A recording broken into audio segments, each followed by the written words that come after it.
Damos inicio a Esa la sé, el programa que te desafía a responder y a ponerte a prueba sobre cuánto sabes de nuestra provincia y de cultura general.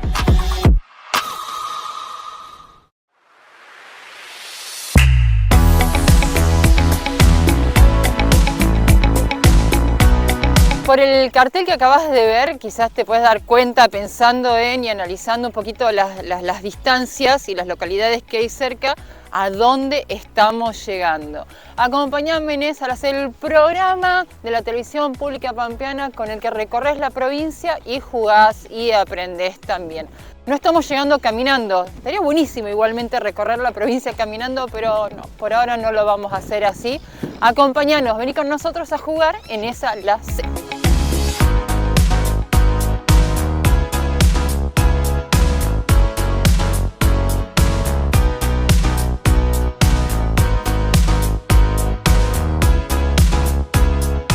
Estamos en Villa Mirasol y seguimos recorriendo la provincia en Esa la sé y conociendo lugares que de otra manera realmente no se me hubiera ocurrido nunca visitar. Y qué bueno que es esto, tener la oportunidad con este programa de llevarte a vos de recorrida con nosotros.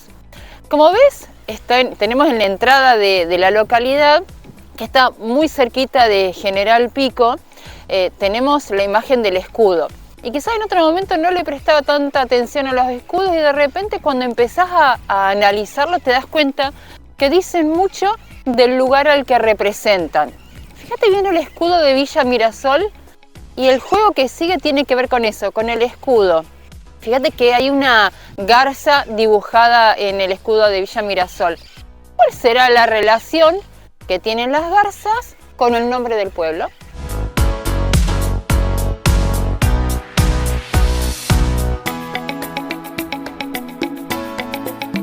Villa Mirasol se encuentra en el departamento de Quemú y el origen del nombre tiene que ver con la abundancia de garzas amarillas llamadas mirasoles.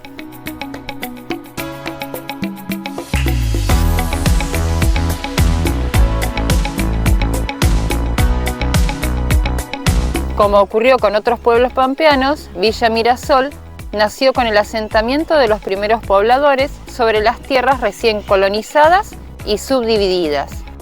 No se registra acta ni fecha de fundación, pero en 1969 se estableció como fecha de fundación el día 3 de agosto de 1906. La pregunta que tengo para vos es la siguiente. Habiendo escuchado lo que te conté recién de cuál fue la fecha de fundación que se designó para Villa Mirasol, ¿cuántos años tiene a la fecha esta localidad?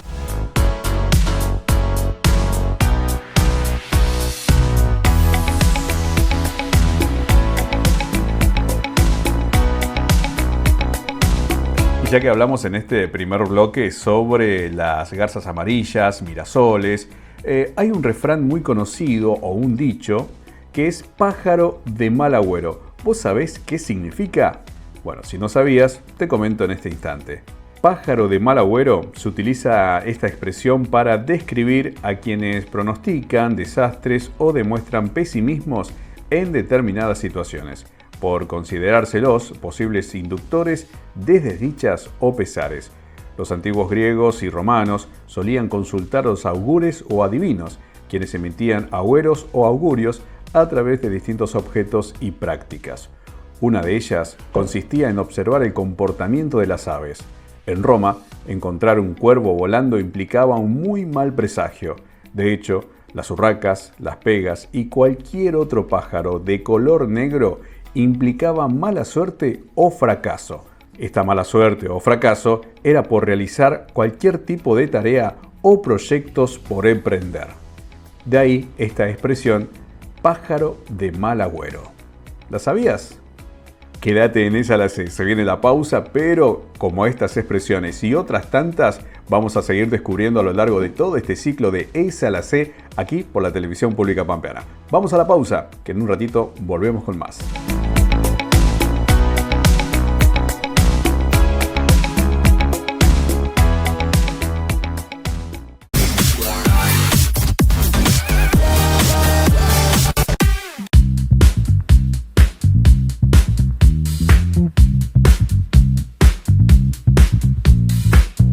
la entrada a una escuela gigantesca en Villa Mirasol. Llama mucho la atención la magnitud de este establecimiento, claramente, y además está pintada en diferentes tonos de rosa. Enorme esta escuela número 67 de la localidad, que hasta la mitad de la década del 30, sus alumnos, el alumnado, tenía clase incluso los días sábado. Y otro dato más que se relata en el libro que se hizo sobre la localidad, dice o cuenta que los lunes, miércoles y viernes los alumnos varones tenían como actividad huerta, y las niñas esos mismos días, lunes, miércoles y viernes, hacían otra actividad. Te dejo la pregunta: ¿cuál sería la actividad que hacían las niñas en esta escuela hasta mediados de la década del 30, los días que los varones tenían huerta los lunes, miércoles y viernes? A pensar, a ver, ¿cuál podría ser esa actividad?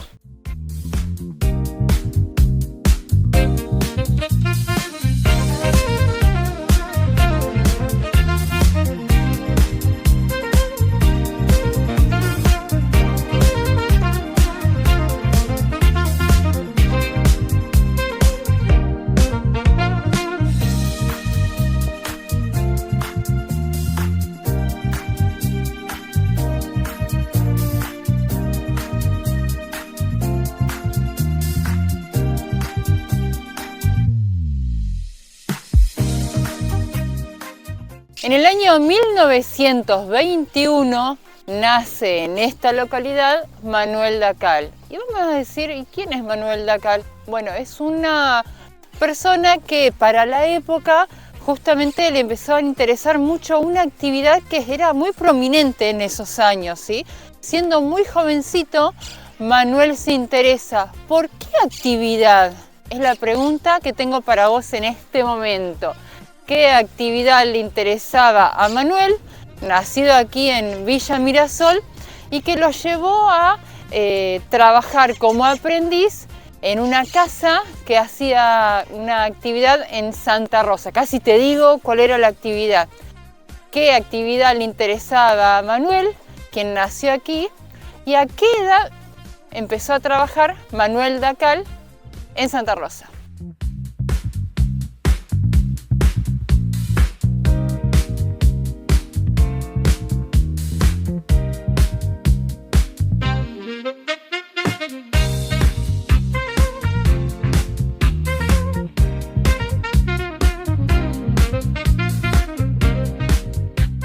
Manuel Dacal nació en Villa Mirasol en 1921.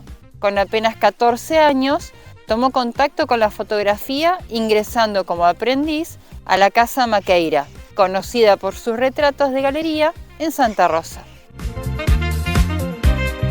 Y ya que estamos hablando de fotografía, vamos a hablar de George Eastman, quien fuera un empresario e inventor. Y la pregunta tiene que ver con esto, con la fotografía, porque hizo un gran descubrimiento, un gran invento. Ahora la pregunta es esa: ¿cuál fue el invento de George Eastman?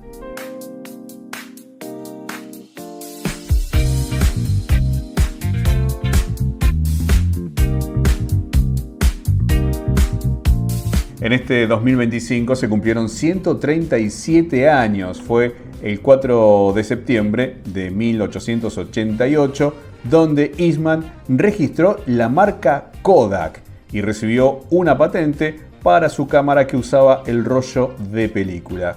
Ese mismo año lanza al mercado la cámara Kodak, que utilizaba carretes de 100 fotos circulares y para cuya campaña de promoción acuñó a la frase: "Usted aprieta el botón, nosotros hacemos el resto". Lo más importante es que a partir de este momento ya no se requerían grandes conocimientos en fotografía o en la utilización de productos químicos.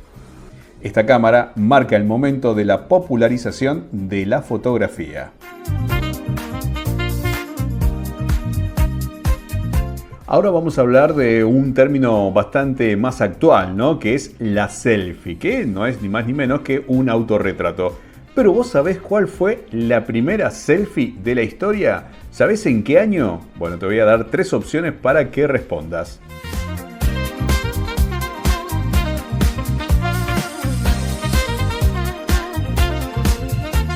La respuesta correcta es en el año 1839. La primera selfie de la historia fue un autorretrato tomado por Robert Cornelius en Filadelfia. Cornelius usó una cámara de daguerrotipo improvisada para fotografiarse a sí mismo y la imagen es considerada el primer autorretrato fotográfico. Robert Cornelius fue un químico y fotógrafo estadounidense. La foto fue tomada en el patio del negocio familiar de iluminación. La imagen lo muestra a Cornelius con los brazos cruzados, el cuello de la camisa levantado y el pelo despeinado. Esta fotografía no solo se considera el autorretrato más antiguo que se conserva, sino también el nacimiento de la práctica que hoy conocemos como selfie.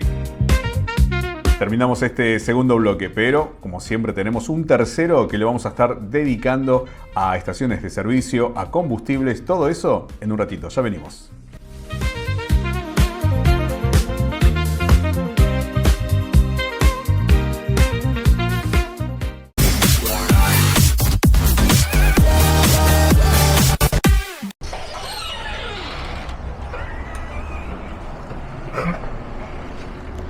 Algo tan simple que damos por sentado, que es ir a una estación de servicio, cargar combustible, quizás tomarnos un café, pasar un momento descansando.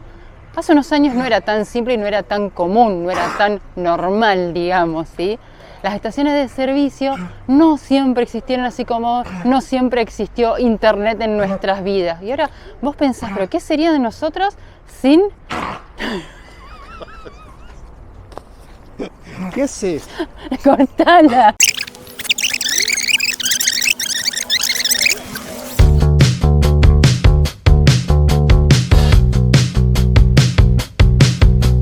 Algo tan simple y tan diario, tan cotidiano como ir a cargar combustible a una estación de servicio no era tan normal o tan común o tan cotidiano hace unos cuantos años atrás.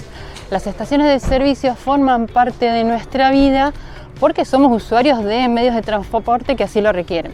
Igualmente, en un principio las estaciones de servicio solamente estaban para cargar combustible. Hoy en día puedes hacer revisar tu auto, podés juntar puntos y canjearlos por regalos, puedes tomarte un café, puedes venir nada más que a merendar directamente. Las estaciones de servicio están en todo el país. Y ahora vamos a hablar un poquito de ese tema y te vamos a contar algunas cosas que quizás no las sabías acá en esa la serie.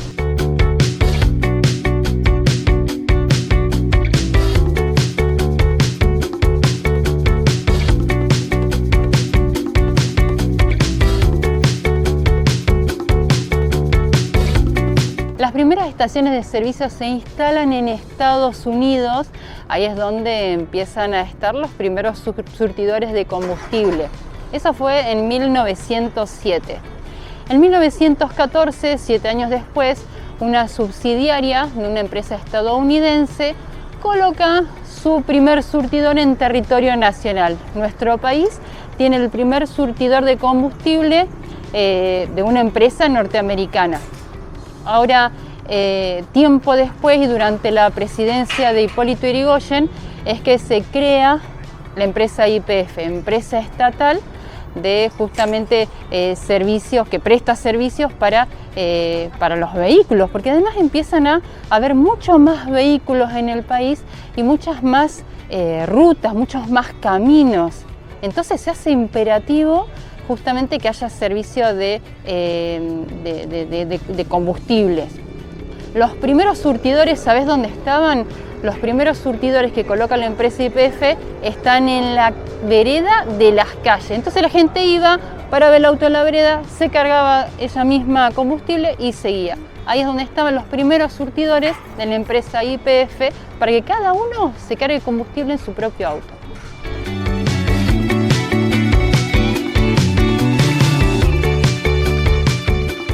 Para el año 1936, tantos caminos, tanta gente y tantos automóviles necesitan que haya estaciones de servicios.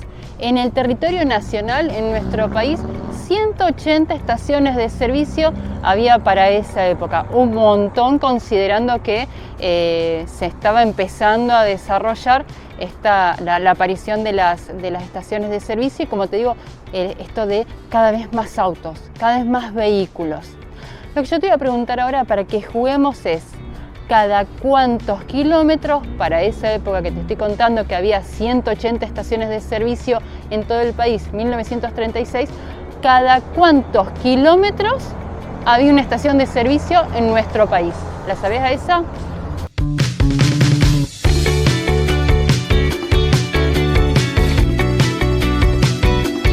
Son 180 puntos, una estación cada 150 kilómetros, las que solo realizaban el expendio de combustible.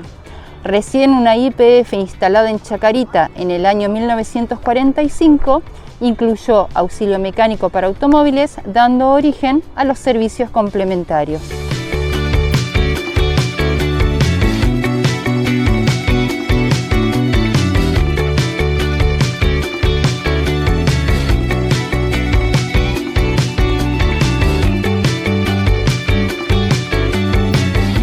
Te tiro un dato curioso, a ver si la sabías esta. La estación de servicio de Rheingard en Altoona, Pensilvania, afirma que data de 1909 y es la estación de servicio más antigua de Estados Unidos. No solo eso, sino que además todavía está en actividad. La empresa estatal YPF fue fundada en el año 1922, con mucho auge y crecimiento, pero llegó un momento que seguramente muchos recordarán que la empresa estatal dejó de serlo porque fue privatizada. Si no la sabes vos, preguntale a alguien que tengas al lado y que te diga en qué año fue privatizada la empresa estatal YPF. Tenés algunos segunditos para adivinar, empezando ya.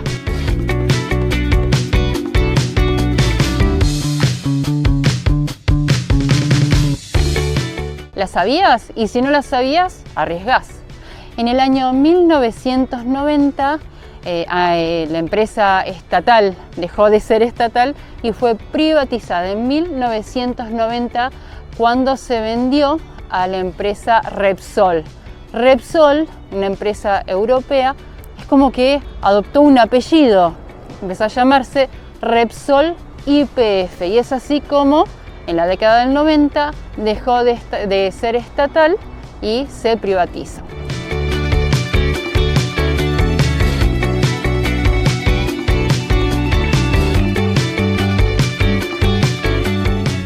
Recién te comentaba y jugábamos con el proceso de privatización de esta empresa de YPF, la empresa estatal, que fue privatizada y vendida a un grupo español. Pero se produce un proceso años después de renacionalización de la empresa. ¿Sabes en qué momento en qué año el Estado Nacional vuelve a tomar control de la empresa YPF? Contamos, ¿qué te parece?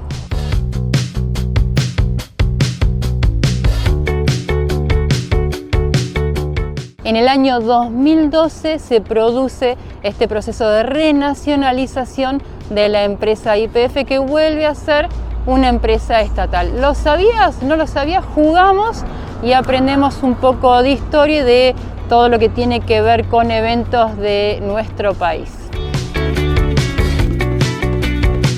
En nuestra provincia, las zonas donde hay petróleo se encuentran principalmente en el oeste pampeano, en el departamento Puelén y en áreas asociadas a la cuenca neuquina. Las principales zonas de explotación son la concesión de hidrocarburos de El Medanito, el área Jahuel de los Machos y el área Salinas Grandes, entre otras.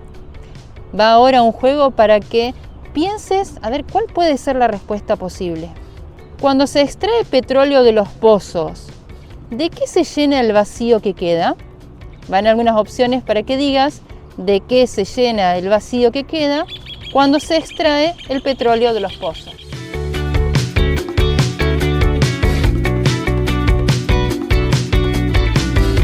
Los depósitos petrolíferos están naturalmente en el interior de la corteza terrestre en capas de roca porosa, generalmente arenisca o piedra caliza.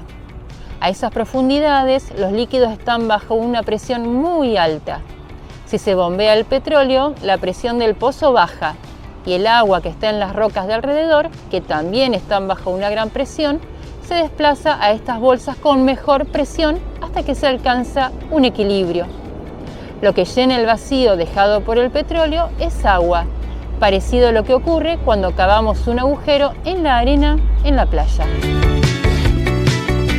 ¿Qué te pareció el programa de hoy? ¿Lo disfrutaste? ¿Aprendiste? ¿Había cosas que sabías, cosas que no sabías? ¿Conocías Villa Mirasol? ¿Conocías la historia de las estaciones de servicio en nuestro país?